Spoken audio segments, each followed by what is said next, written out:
mais um podcast A Bíblia Fácil com Lorena Porto. Nesse podcast nós vamos falar sobre El Shaddai, o nome de Deus. Há muito se sabe que Deus usou diferentes nomes ao longo da história da Bíblia. Muitos estudiosos usavam isso para tentar provar que havia uma forte influência de outros povos na religião de Israel e que não era uma fé original, mas sim uma mistura de muitas outras religiões. Entretanto, o que os estudiosos não entendem é que Deus se adapta não a conceitos ou a diferentes princípios, porque esses são eternos, mas sim Deus se adapta a cada necessidade do homem.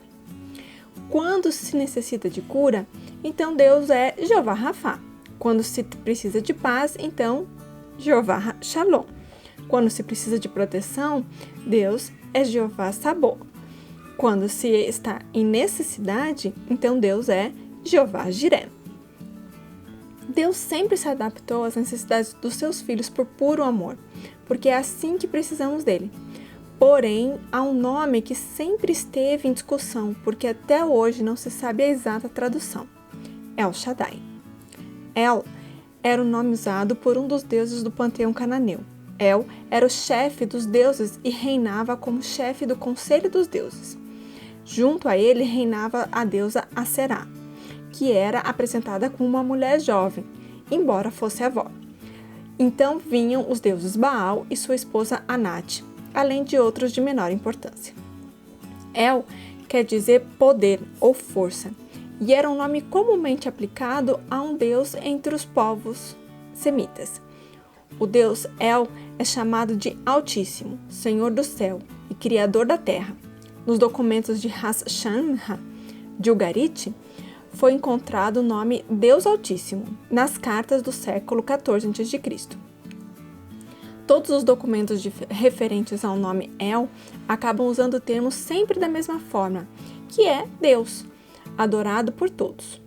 A palavra em si não se referia a uma única divindade, mas acabou sendo usada para o termo Deus de um modo geral. É por isso que a Bíblia usa El como referência a Deus, embora muitos estudiosos ainda tentem associar a divindade cananeia com o Deus dos hebreus. Muito se tem falado sobre o termo Shaddai. O problema reside de que o complemento usado em Gênesis 17:1, anda na minha presença e ser perfeito, não ajuda a esclarecer o que significa esse nome. Alguns estudiosos tentam associar com o acádio Shadu, que quer dizer montanha, e assim afirmam que a tradução seria algo como Deus da montanha, ou preferencialmente Deus da estepe, se usar a palavra hebraica Sadé como base para o termo hebraico. Assim, os estudiosos tentam associar o nome Shaddai a um estilo de vida mais antigo, em associação ao mesopotâmico, em que via a relação dos deuses ser mais íntima e estreita nas montanhas, o que os levou a construir zigurates, que são construções em forma de montanha artificial, com um templo no topo, para que os deuses pudessem descer e se relacionar com os homens. Infelizmente, os hebreus também tinham o hábito de adorar em lugares altos por boa parte de sua história, o que levou diversos profetas e alguns reis a combaterem tal prática. O nome El Shaddai é mais antigo e usado quase exclusivamente na era patriarcal, e também diversas vezes no livro de Jó. Considera-se que Jó seja da mesma época dos patriarcas. A palavra Shaddai aparece 48 vezes no Antigo Testamento, sendo 31 vezes só no livro de Jó, e raras vezes aparece fora do Pentateuco e do livro de Jó, como em Ezequiel, Números, Ruth, Salmos, Joel e Isaías. Mestres judeus da antiguidade relacionam o termo Shaddai com a palavra Shda, aquele que é suficiente. A tradução grega do 70, também chamada de Septuaginta, traduz o termo como ikanos, suficiente. Essa é a análise tradicional do nome de Deus, El Shaddai, Deus que é suficiente. Talvez a tradução usada pelos rabinos possa ser explicada pela interpretação de Gênesis 19 para a religião judaica. A ordem que Deus dá para Abraão logo em seguida de se apresentar é: ande na minha presença e ser perfeito.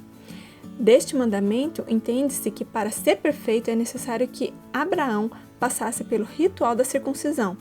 Sem ele, o patriarca jamais conseguiria ser perfeito e, portanto, nunca poderia ser salvo. Desta forma, a perfeição de Abraão é fruto da sua obediência na circuncisão, porque é na circuncisão que Deus se torna suficiente para toda a vida. Outros acreditam ter origem na palavra Sheidat, que é destruir, e tantos outros com a palavra Sheidu, que é montanha, como falamos, mas a tradução mais corrente em nossas Bíblias, que é todo-poderoso, já que El tem relação com poder, seja a mais apropriada. Se você gostou desse podcast, se inscreva no nosso canal para sempre receber as nossas novidades. E claro, não esqueça de acionar o sininho. Até a próxima!